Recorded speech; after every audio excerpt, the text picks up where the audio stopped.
You measure about 6 to 7 centimeters from the suprasternal notch, which is the mid-clavicular point. And we use mid-clavicular point for marking.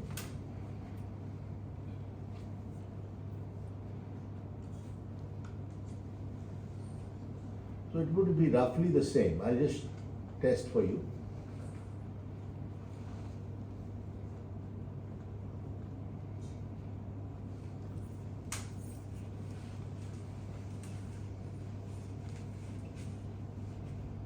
Almost the same.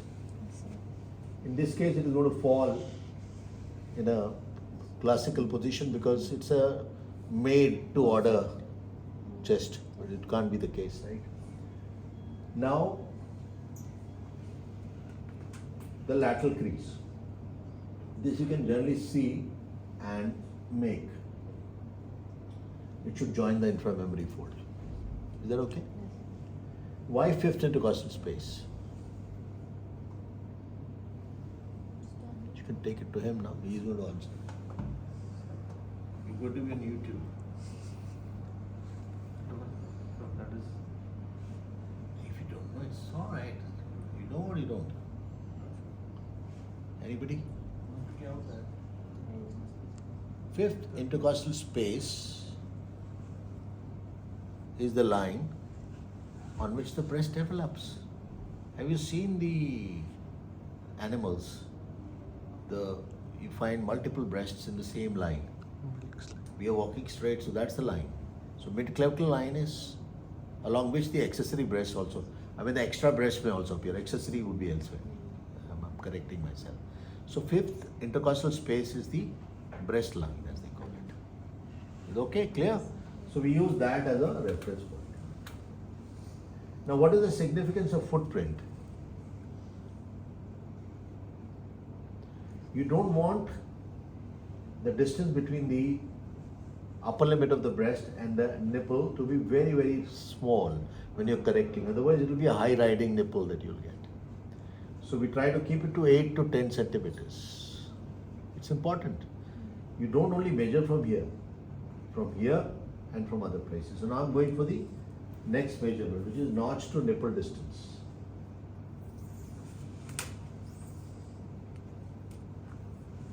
Notch to nipple distance is how much here? 16 centimeters. So what will I do? I'll mark it and write. How much is here? 16 centimeters.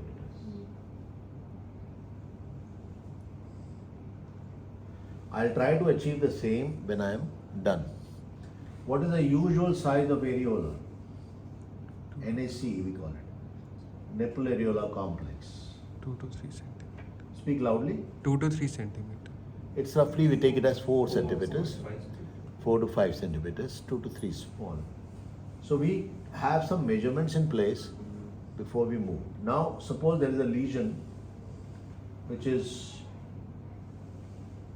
here. You can zoom also. Yes. Yes. The lesion is here. I marked it with a green color.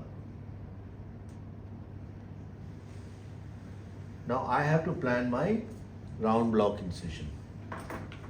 I can easily cover this by going over it, but that's not what I want. And I'm within the range of 3 to 4 centimeters, so I'm comfortable. So I'll draw a circle which is exactly at the junction of alveolo-cutaneous junction, and maybe about 2 centimeters around it. It becomes a concentric circle. Correct? Yes, sir. Now I'm not going very far. If I was going very far, then I'll take it a little here, so that the two neutralize each other. Then it won't be a concentric circle, it will be oval. Is that clear, Shishti? And after I have deepitalized the whole thing, I have a big window to enter. You can argue, no?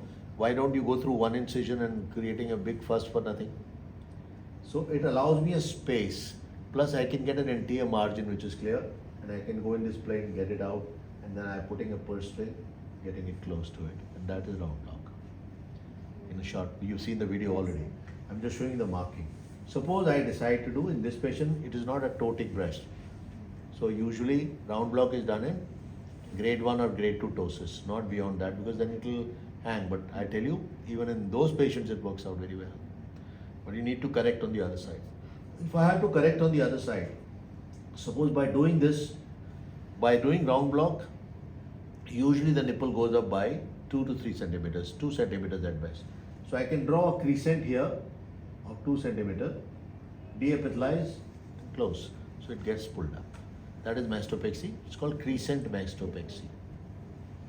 If I have skin to remove, suppose the skin is involved and I have a lesion here. I create the same round block and take this skin along with me. It looks like a bird, no? Hemi-bat wing. If it is here, it's even better. If it is here, it's even better. So I have multiple options. And bat wing would be, I take it here and make a wing here. They will neutralize each other. This one another way. That's a bat wing. Very useful technique. I'll show you the Grissotti here. This is the inframammary fold. The tumor is here. I can't preserve this.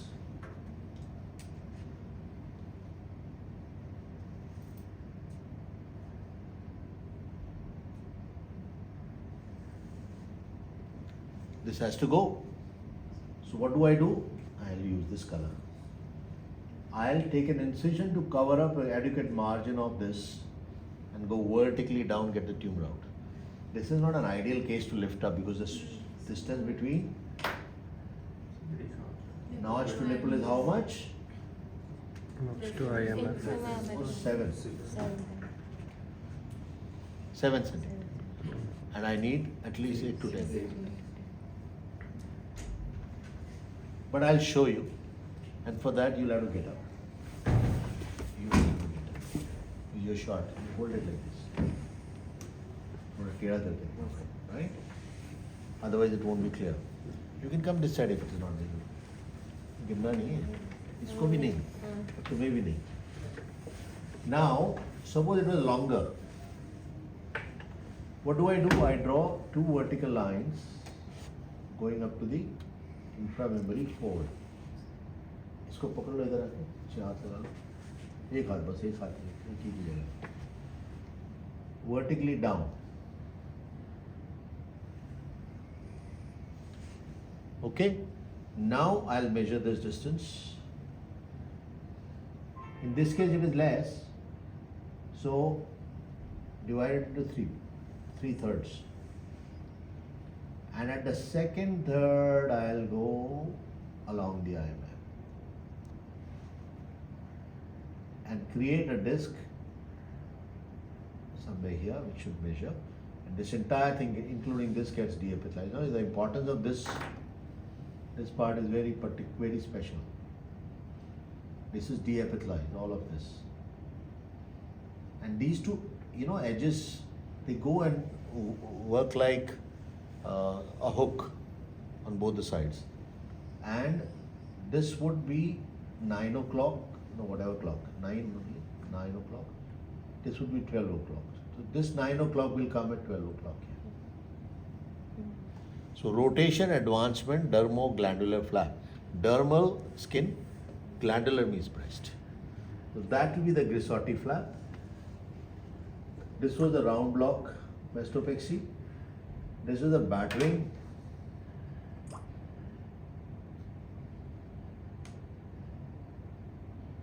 This entire thing is removed and this is closed. But what is the problem in this? It will go up. By how much? Same distance. So you'll have to correct here by doing a crescent. Take a consent for that. Round block takes care of it all. Where skin is not involved, with round block I am able to go very far.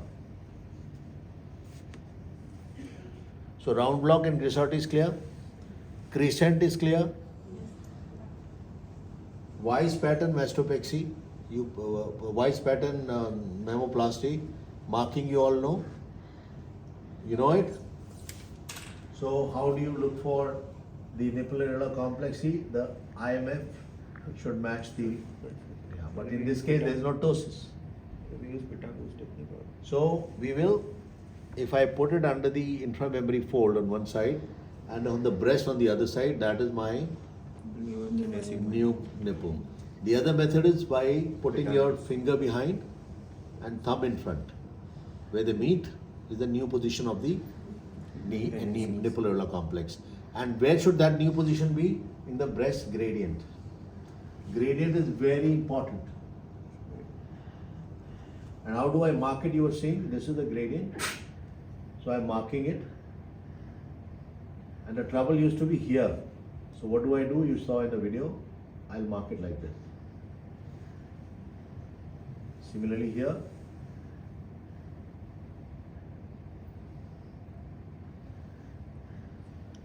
Then so this is my point, suppose, I'm just imagining, this is not the case. So just imagining a point somewhere here. Then how much is this angle and how long do you take it? It is about 7 to 9 centimeters. So a formula of 7 is good, I take it 8. And an angle of 60 degrees is ideal. And then I make it join by using a curved incision here and a curved incision here to join the inframammary fold. You know, the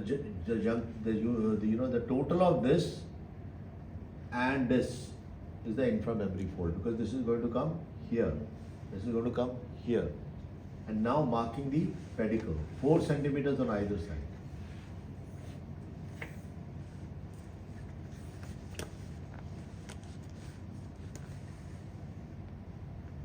This would be the pedicle. And all this other tissue is removed, and this is brought down here. And that becomes the anchor stitch, and then they are closed. So how do you prevent T-junction necrosis? Don't make it flat. We take a tongue flap here, tongue type flap. So it becomes kind of, pressure is distributed. So that's a wise pattern. Therapeutic mammoplasty. Any questions? Questions? Satvi? Shilpi? So for this round block, the concentric circle which you make, like the distance is it 2 to 3 centimeters? 2 to 3 centimeters. Good question. Suppose it's a very wide areola, which happens in large breasts. Women have a problem with large areola also. Then you can make both those circles within the areola itself. Most of the time in reduction mammoplasty, we tend to reduce the size of The areola. So we can do that round block concentric circles within that area. इसको भी thick लेकर आओ आता है.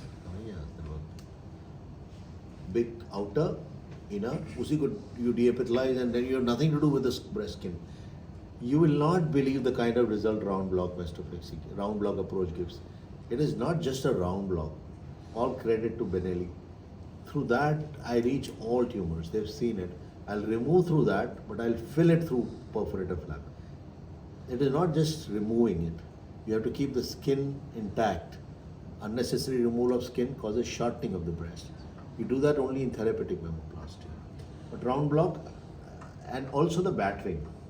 See, the battering is, if I have a lesion here but the skin is involved. If the skin is not involved, you don't have to do any other procedure. There, either I cut it here or I create this, which I told you. Same 2 circles, but then I end here.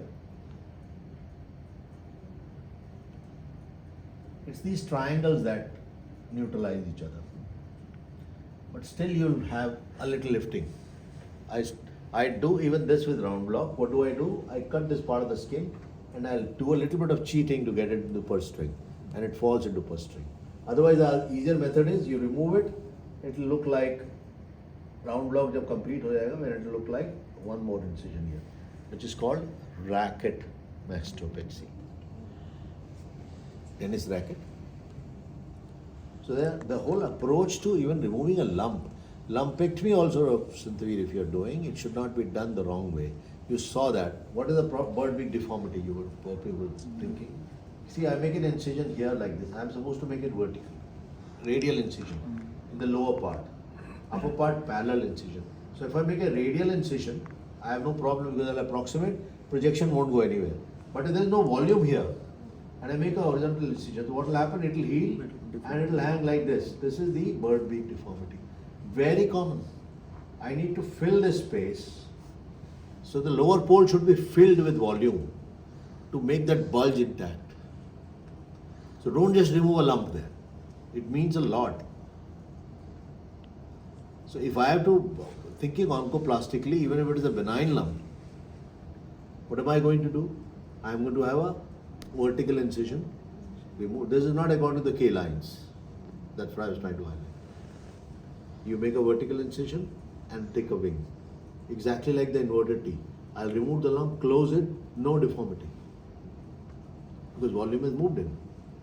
Or like you saw, a lot of tissue was removed. There was hardly any breast tissue she had. Plus tumor had been removed. That cavity had to be removed and then I had to push in some tissue for the perforator. So that's what you do by marking, measuring all of things. Clear? Any doubts, questions? Then how thin can you make the skin flap, sir? What would be Skin your, flap for what? Sorry? after when you are resecting out the tumor? In the yeah. So you're asking about the mastectomy plane which I was showing. Basically, what is your like? Yeah, when yeah, we are very good. dissecting, It's like, very what good is the point. So we when are- you go between the small subcutaneous fat and the large breast fat, that's a plane of mastectomy. But this is easier said than done. If you have an obese patient, all fat globules are big. So my trick is to look at the plexus of veins on the skin. I leave the vessels on the skin and then I keep going. You have to come sometime to watch it when we do mastectomy. That plane is very clearly defined. There is a plane, breast is enclosed between two layers of superficial fascia. So between the superficial fascia के दो layers के बीच में you have to go. That's a avascular plane.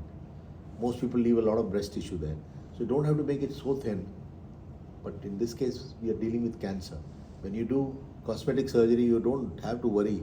You'll make it a thick flap. होता भी ऐसे ही है. Because when I learned reduction mammoplasty, I learned it from a plastic surgeon only. What he would do is a very simple procedure. He cut through the portion below. He'll cut the pec major, implant in, closure, बाकी काम आप करते रहो. Okay, so this is to standardize it. We don't put. We approach laterally. Some of you came and saw expander put laterally, and then we close the pocket laterally. Here you don't have a worry of the pocket, the implant getting dislodged. There is a problem. That is why ADM came. Pockets are found by the matrix now, or the sling came. So we don't make it very thin. There is standard teaching I do, NTT, not too thin, not too thick. How much is what is very difficult to measure. So roughly I can tell you, there is a plexus of veins which should be left on the flap. You need to be careful. And it is a much better thing if you're not used to it. Setting of the cautery should be down. Use a Colorado needle where the setting can be 15 only. And you get a very good cut. But the only problem with Colorado needle is the assistant. Assistant has to be careful. We get it punctured very frequently. It's very, very sharp. So you have to be careful. Otherwise, it gives an absolutely fantastic outcome. Tissue respect, I learned in plastic surgery. Most surgeons don't have a tissue respect. You should respect the tissue. Don't hold anything with anything. If you're holding skin with plain forceps, which is plain, I teach in my basic skill courses. The pressure that you apply is bad enough to produce skin necrosis. Why the tooth forceps may not cause that trauma, a plain forceps may. Because everything is subject to how much pressure you're applying, and it can make a difference. Next time we'll discuss mammoplasty more, oncoplasty, if you're interested. Do you want to know more about it, or do you think you had enough of whatever?